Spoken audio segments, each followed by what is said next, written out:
Hello students, तो आज हम अपनी नई चैप्टर शुरू करने जा रहे हैं प्रॉफिट एंड लॉस, जिसे हम हिंदी में लाभ और हानि बोलते हैं। हम अपनी डेली लाइफ में अक्सर देखते हैं कि जो भी बिज़नेस करते हैं जो लोग, ठीक है, या जो शॉपकीपर्स हैं, तो वो क्या करते हैं, कभी उनको प्रॉफिट होता है, कभी उनको लॉस होता है ना, कभी उनको बहुत ज़्यादा जो है लाभ मिल रहा होता है, और कभी वो बड़े बड़े नुकसान से गुजरते रहते हैं। तो प्रॉफिट और लॉस को आगे हम कंटिन्यू करने से पहले यहाँ पर कुछ टर्म्स को एक्सप्लेन करेंगे।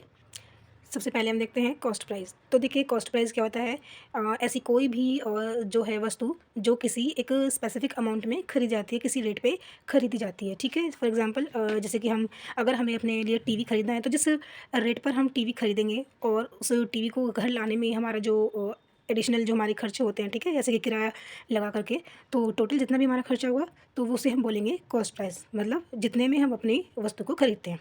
फिर है सेलिंग प्राइस। सेलिंग प्राइस क्या होता है, मान लें कोई चीज़ हमने खरीदी है, ठीक है, और ख़रीदने के बाद हम थोड़ा अपना प्रॉफिट के साथ उस चीज़ को, वस्तु को बेच रहे हैं, ठीक है। सेलिंग प्राइस हम, हो सकता है हम अपने लॉस के साथ भी बेच रहे हैं, उसको लॉस हुआ हो हमें, तो मतलब जिस रेट में हम चीज़ों को बेचते हैं, तो वो होगा हमारा सेलिंग प्राइस। उसके बाद हम देखते हैं ओवरहेड चार्जेस। ओवरहेड चार्जेस क्या होता है, देखिए, जिस अमाउंट में हम वस्तु को खरीदते हैं, खरीदने के बाद जैसे कि हमने अभी थोड़ी देर पहले हमने बोला कि अगर हमें अपने घर में कोई सामान लेना है, ठीक है, अपने घर के लिए हमने, जैसे मान लिया हमें फर्नीचर खरीदना है, तो फर्नीचर जिस रेट पे हमें मिल रहा है वो तो हमारा है ही, ठीक है। उसके बाद उसको घर तक लाने में हमारा जो एक्स्ट्रा खर्चा होगा वो होता है ओवरहेड चार्जेस, ठीक है। तो उसको लाने के लिए हमें जो है रिक्शा भी करना पड़ेगा, ठीक है। वो जो किराया भाड़ा लगा करके जो सामान को जो लेकर हमारे घर पर छोड़ कर जाएगा, वो भी पैसे लेगा, ठीक है। तो जितने में हमने सामान खरीदा और उसको घर तक लाने में हमें जो अलग से जो पैसे हमको देने पड़ रहे हैं किराए के तौर पे, ठीक है, वो होगा हमारा ओवरहेड चार्जेस। उसके बाद करते हैं हम प्रॉफिट और गेन। प्रॉफिट क्या है, मान लिया हमने कोई चीज़ है, हमने कोई वस्तु खरीदी, मान लिया हमने 100 रुपीज़ में, ठीक है, और हम उसको आगे बेच रहे हैं 150 रुपीज़ में। तो अब हमें क्या होगा, क्योंकि यहाँ हम देख सकते हैं कि जो हमारा सेलिंग प्राइस है वो बढ़ा है, ठीक है, वो हमने 150 में बेची है और हमने खरीदी कितने में थी, वो 100 रुपीज़ में। तो हमें अब कितना होगा, 50 रुपीज़ का हमको प्रॉफिट होगा, हमें गेन होगा, ठीक है। फिर बात करते हैं हम लॉस की। अब लॉस का क्या है कि difference between CP and SP, ठीक है। मान लें कोई चीज़ हमने खरीदी थी 200 में, ठीक है, और हमने उसको बेचना पड़ा हमें उसको 100 रुपीज़ में।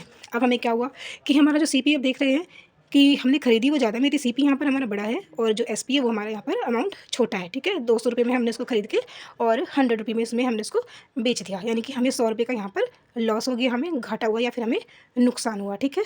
हम ऐसे भी बोल सकते हैं। तो आई होप कि ये चीज़ें आपको समझ में आई होगी, ठीक है। एक बार फिर से देख लेते हैं। तो बात करते हैं कॉस्ट प्राइस की। तो जिस रेट में हम वस्तु को खरीद रहे हैं, ठीक है, वो किसी भी आइटम को हम खरीद रहे हैं, जितने पैसे में हम उसको ले रहे हैं, वो होगा कॉस्ट प्राइस, ठीक है। फिर बात करते हैं सेलिंग प्राइस की, यानी कि जितने रुपयों में या जितने अमाउंट में हमने उस चीज़ को बेचा, किसी भी आइटम को हमने बेच दिया, खरीदा और फिर हमने उसको बेच दिया, ठीक है। हम उसको लॉस में भी बेच सकते हैं और प्रॉफिट में भी। फिर है बात करते हैं ओवरहेड चार्जेस की। ओवरहेड चार्जेस मतलब जितने में हमने कोई सामान खरीदा और सामान खरीदने के बाद अलग से जो हमारा खर्चा हो गया, ठीक है, जो हमारे अलग से जो खर्चे होते हैं, उन सबको जोड़ने के बाद वो अलग से जो हमारा खर्चा होगा वो होगा हमारा ओवरहेड चार्जेस, ठीक है, एडिशनल एक्सपेंसेस। फिर बात करते हैं प्रॉफिट और गेन की। जब हम वस्तु को कम में खरीदते हैं और ज़्यादा रेट में हम उसको बेच देते हैं, ज़्यादा पैसों में हम उसको बेचते हैं, तो हमें प्रॉफिट होता है, या फिर हम उसको गेन बोल सकते हैं। और लॉस कब होता है हमें, जब हमारा कॉस्ट प्राइस ज़्यादा होता है और सेलिंग प्राइस कम होता है। मतलब अगर हमने कोई चीज़ ज़्यादा में खरीदी और उसको आगे हमने जो है हमें उसको कम में बेचना पड़ा, तो हमें क्या होगा, लॉस होगा, हमें नुकसान होगा।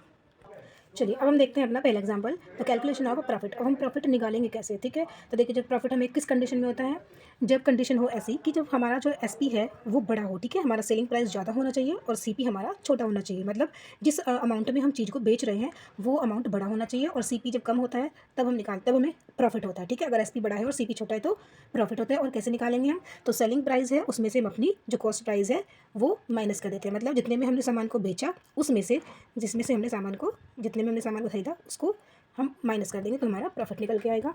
A shopkeeper purchase a bag for ₹260 and sold it for ₹292। Find gain और लॉस।